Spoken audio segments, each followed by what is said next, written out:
How about today? Let's get into a sermon today. This is just a one-hit wonder. I sometimes love these. I like a sermon series, but I'm going to get into one singular verse. This comes out of Ecclesiastes chapter 8, verse 15. And it's one of my favorite verses in the Bible that simply says, I commend to you to have fun. There's nothing better for people in the world than to eat, drink, and enjoy life. This is a powerful scripture verse that is entangled in a book that is known for its struggle with vanity, with toil, with death. All of this that the ecclesiastical writer talks about. In fact, you get no further than verse 2 of the first chapter, and it says, everything is meaningless, completely meaningless. But intertwined with that is the revelation that, but while life can be hard, there's still something to be said for joy. And I think summer is a great opportunity to embrace rest, enjoyment, vacations. So we'll have a little fun this morning talking about some of those. Let me give you an easy first example. How many of you, if you had the option of Thanksgiving dinner or cookout in July, how many of you are still going with Thanksgiving dinner? All right, you heathens can put your hands down. How many of you love the cookout every time? Thank you. The give me the summer fun cookout. Matt and Shannon are at odds. It's okay, you know. Opposites attract. It works. I kind of laugh because our joke in our family is I just love everything that comes. So we've made that joke for years. But it might also be because we just love the summer. Like the summer is a lighter mood. You cook out, you swim, it opens up so many possibilities. Vacation, camping. How about another fun one? If you had your option, how many of you we're going to do mountains and beaches. How many of you prefer the mountains? I mean, preach, that right there. How many of you prefer sand where it shouldn't be?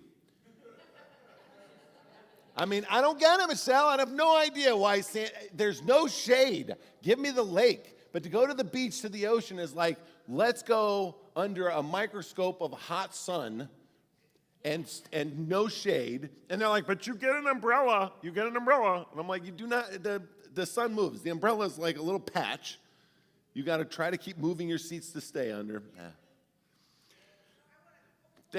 Just stop supporting my wife's, joy in life.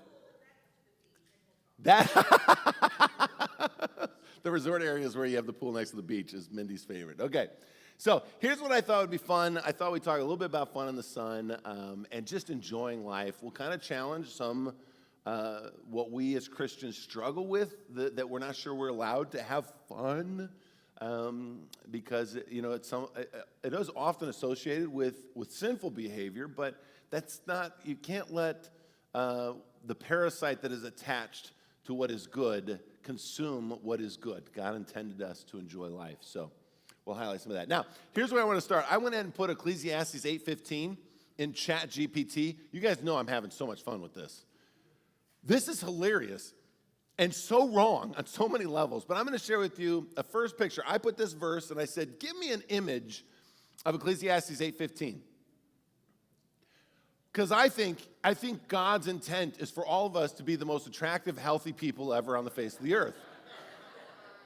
Look at the food. It's perfectly displayed. There is no bug. There's no flea. There's no anything. There's no mosquitoes. These people, Brett, they do not need bug spray. Clearly there are no bugs in this perfect world. No blemishes. What?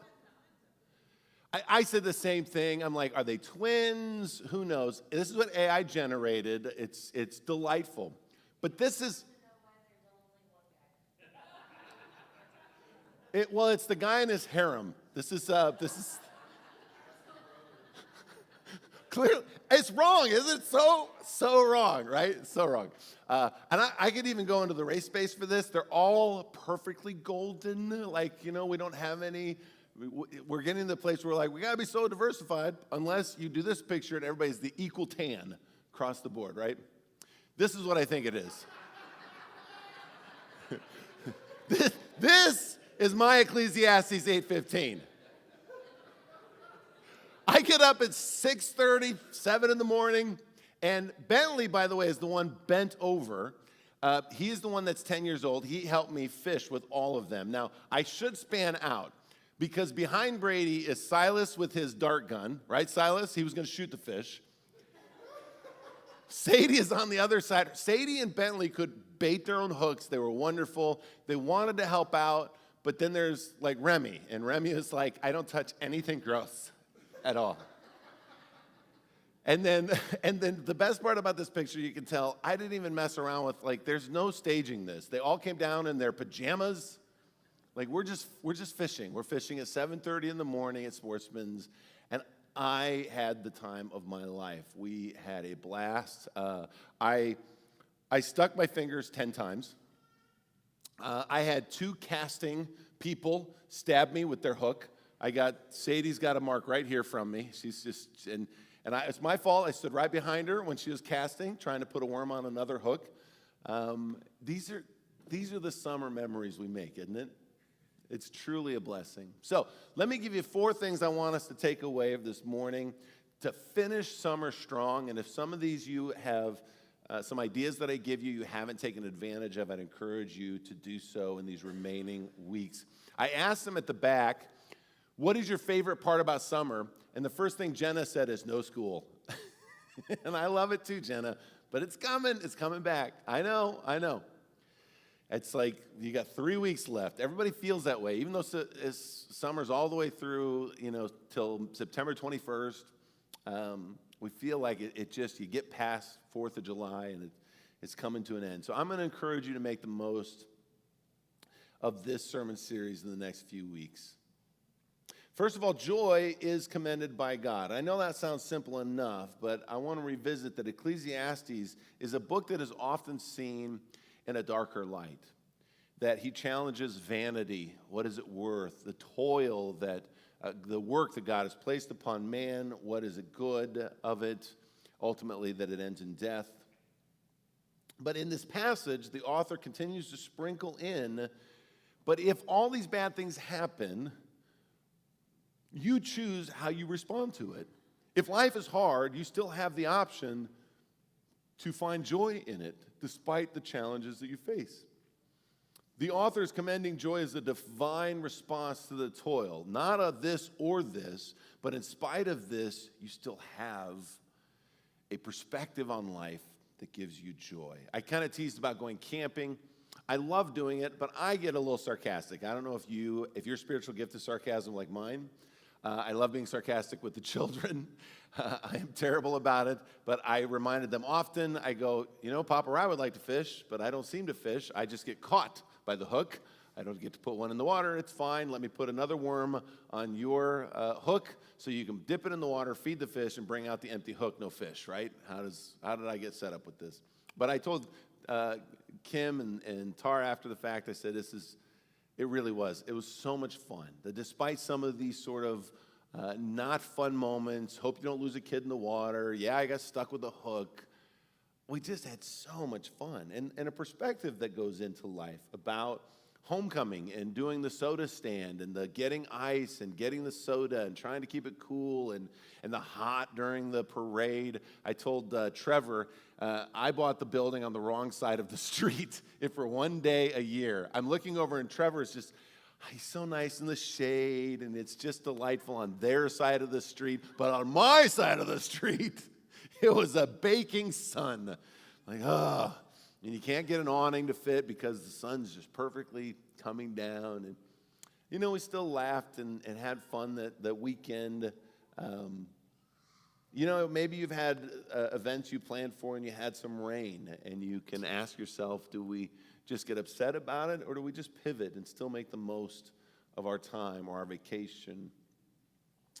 And I think sometimes we see God himself as being this anti-pleasure, anti-joy, because it's so often associated with sin, that if you're having fun, you must be doing something wrong, something against God. I always laughed as a teenager growing up. I really celebrate the fact that Mark, I went to Camp Maranatha and I told him all the Mark stories. If you ever want a sermon on me and Mark growing up, you will be rolling over. They're so funny. They're absolutely moronic, the things we did in our childhood and our youth. But one of the things that was special about it is that it didn't involve high school drinking. It didn't involve partying. We just got together and we had fun. And people were actually surprised by how much we didn't have to have a sinful attachment, a rebellious spirit to just enjoy life. And I think sometimes we get that, where people look at the church and they say, well, I don't want to go to church because you guys are just stuffy. Like you don't have fun. And then I think summer's a great opportunity, because most of it's outdoors, to be the other example of that. Go out there and enjoy life and let people look upon you and say, wow, you know, you love Jesus and you love to have a good time. That's because it's instituted by God. God has intended for us to not see joy as frivolous, but see it theologically. That it's a part of honoring the giver of life. In fact, I would challenge you that if you really struggle to enjoy life, that is not a blessing from God. God is not proud of you because you're trying to be holier than others. He's disappointed in us because he wants us to celebrate with him his whole creation. So I'm going to give you this second one. So the first one is joy is commended by God. So enjoy life. The second one, worship doesn't end at the church's doors. So when you leave here, I want you to take this with you. Worship is not 1 hour on Sunday, it is a lifestyle. Worship is not 1 hour on Sunday, it is a what? A lifestyle. A lifestyle of worship means that even when you leave here, you take a moment. I said the prayers for those children on that dock that got way too crowded, way too fast. But a prayer over each and every one of them to say, we're just blessed. How blessed to be here, to have these moments. When you go on vacation and you get quality time and the phones, I talked about camp. Summer camp is really a very special part of a lot of young people's lives. And Jeff and I were talking how Camp Maranatha has the worst reception around. The phones don't work. And he said it's really triggering for the kids the first day. But thereafter, they immediately adapt to this meeting with their peers and not having a screen in front of them. And the transformation is just immense. Colossians 3:17, whatever you do, do it in the name of the Lord. Do it wherever you go. Worship, and it's not to say worship isn't important. So when somebody says, well, I worship God, I just worship him in his creation, I remind them that it's the both sides of the coin. You should be in communal worship, because this is where we rub elbows with people who are different than us. But when you leave here, go out and have worship with the family and with other people. And this means you're probably going to run into other people. Anybody ever done this? We went camping, and I had to back the camper in, and there were people tent camping in the site next to where I was backing in. I almost got divorced. I'm not going to lie. I said to my wife, I said, step out and go back there and tell me if I'm getting back to the spot. There's a tree back there. I said, don't let me hit the tree. My wife proceeded to go back and stand directly behind the camper. I couldn't see her at all, not in the mirror. God loved the people in the tent site. The guy saw this, and he's like, oh, she's clueless. And he got up, and he's in the mirror view, and he goes, yeah, keep coming. I'm like, where's my wife? She was no, but some stranger backed me in. My wife comes around, and she goes, that worked out pretty good. Because of some stranger. Not you, honey. You were directly behind the camper. I didn't see you once. It was really quite funny. So we had conversation with them. They were our neighbors for a couple of days. They were tent camping. They were jealous. We had air conditioning. But my point is it was church, right?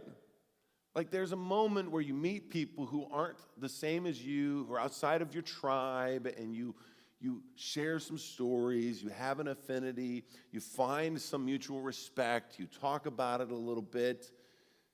And I'm going to encourage you, whatever you do it in the name of the Lord Jesus. Take a walk, swim in the lake, grow with your friends, do some traveling.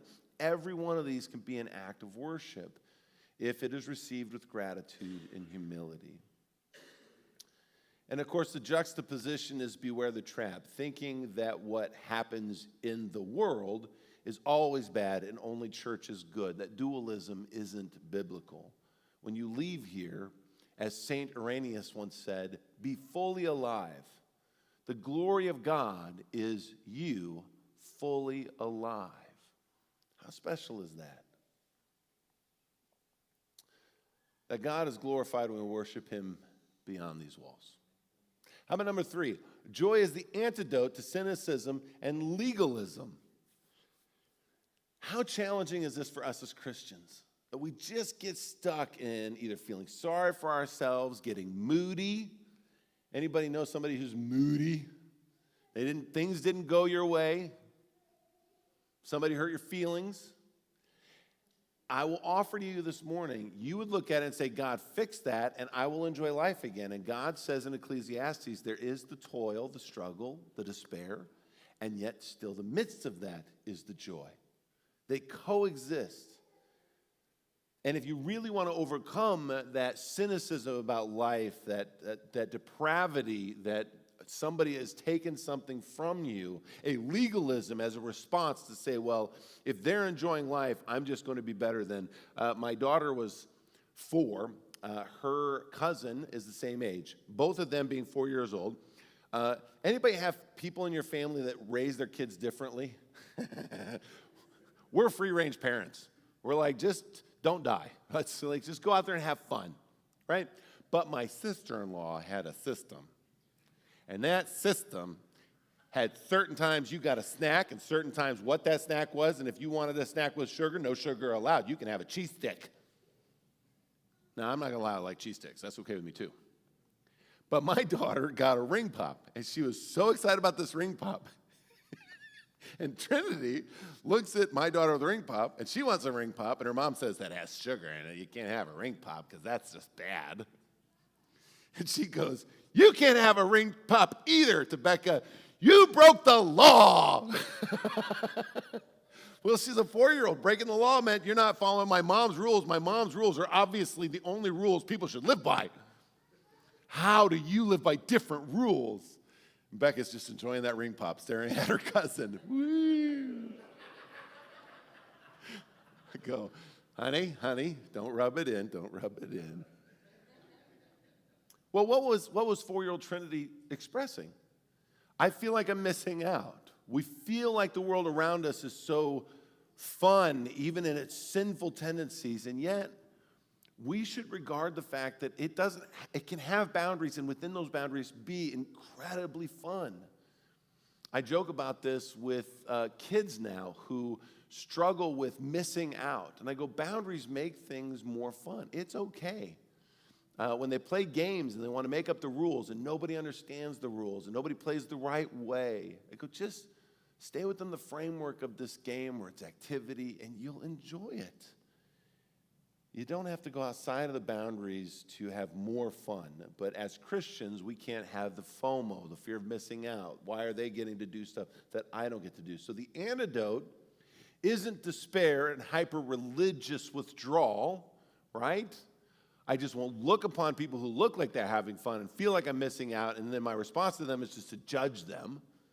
Instead, I'm going to just find a way to enjoy what is right in front of me. Within the boundaries of righteous living, God has plenty of space for me to enjoy my life. I think of the garden, how quickly Adam and Eve, how quickly they succumbed to the tree in the middle of the garden. We look at this, you may have planted a garden this summer. You have no idea by that garden what the Garden of Eden was like. Truly a forest, a measure of almost infinite proportions compared to what we would think a garden today. They had limitless opportunities before them, and they couldn't stop focusing on the one tree they weren't allowed to partake of. So I would say again, the witness, the countercultural witness that God has for us is not owned by fear or guilt, but by joy. Philippians 4:4, rejoice in the Lord always, and again I say rejoice. Martin Luther said it best, love God and do whatever you want. If what you're doing does not offend God, then it's good and right and fun and meaningful. I kind of laugh. I talk to people about marriage, and they go, marriage, that is sacred space. And I go, yes, but in sacred space, married people get to have fun. Now, this is euphemism for the kids in the room, right? But I will not lie. When I was young and a televangelist said, I'm going to tell you that it is great in marriage. And it is great in marriage, my wife and I particularly, we like to have fun. You hear my euphemism of fun. On every day that starts with the letter T. And I, being a young man, thought, oh, so only on Tuesdays and Thursdays, huh? To which he answered my question. He said, yes, my wife and I like to have fun on any day that starts with T, Tuesday, Thursdays, today, tomorrow, Tatterday, and Tunday. And I always laugh like Christians can't talk about it. We're like, oh, no fun in marriage. Like, what are we doing? We should have the most fun. We should enjoy the company of the people we're with. It's truly special. So love God, do what you want. Then the last one, making space for sacred joy in summer. I hope you get some rest. That sacred space can be translated that rest is holy. God rested on the seventh day, not because God needed to rest, but follow this. In Genesis chapter 2, God rested as an example to us. Throughout the rest of the Bible, God and, of course, Jesus himself come back to the purpose of the Sabbath. It was made for us. We're intended to slow down. And, of course, Sabbaths can look like worship in church. But when you leave here, I hope you continue to have rest. Rest after a day of work. Rest in the fellowship of shared experiences with people you love. Rest that is sharing memories, slowing down, letting the world not go so fast that you don't appreciate this season in life. May you use this summer, what's left of it, to rest from labor, reconnect with loved ones. I mean, for crying out loud, have a party. I mean, right, Jack? Jack had a party. I don't know, Brandon, did Jack have a party or did you have a party? I kind of feel like you used Jack to make an excuse for having a party. But why not? As soon as I heard the story, I'm like, I want to run inflatables. Can we do that? Can we just do that for fun? Can we just have fun?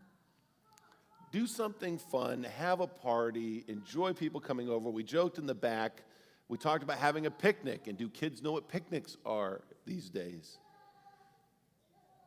Delight yourself in the world around you. Now, here's my challenge. Don't just take a vacation, take a rest. In the midst of vacation, enjoy the moment.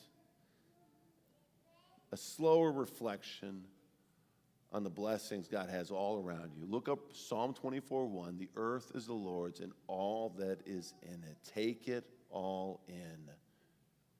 Invite God into your leisure. Pray under the stars. I remember when we took a vacation out west and we were driving through the mountains around the Grand Canyon. And I finally just pulled over and I said, get out. And of course, everybody thought we were going to be left for dead.